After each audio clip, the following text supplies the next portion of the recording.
O'zi xalqimizda bitta gap bor. Nimadan yomon qo'rqsang, o'sha narsa sodir bo'ladi deyshadi. Shu oxirgi gol bekor bo'ldi-da, shundan qo'rqib turdim, urib qo'ymasin-da biznikilar deb turdim. Urdi, mana endi uyatli bo'lib qoldi-da. Endi mana hammom shot o'p ketdi endi. Raqiblarni oldida ham izolat o'p oldik. Bitta hamtasi kechagi Realda o'yini necha bo'ldi desa, 4 tadan keyin hisoblamay qo'ydik, devor o'raslar ertaga.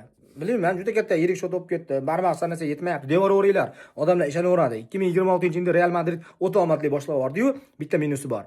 Nazar yomon. Biznikilar bir pasda Mbappeni rasmiga o'qitib, Raul Asensioga sira soldirib, nimadirlar qilib yuborishi mumkin. O'shuning uchun sal ozroq urib, keyingi o'yinlarga olib berish kerak edi.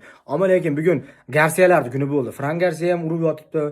Ano Gonzalo Garsiya bor-u, u maxluq ekan. U zanjirband yotuvdi ekan zindonda. Zanjirlar uzilib ketibdi. Ana xabarlarda o'qib qoldim. Zanjir uzilib ketib, mo'tavorib, yana sraz yana zindonband qilishibdi, yana sraz. Alishtirdi, o'shunda zindonga tiqibdi zanjirband qilib.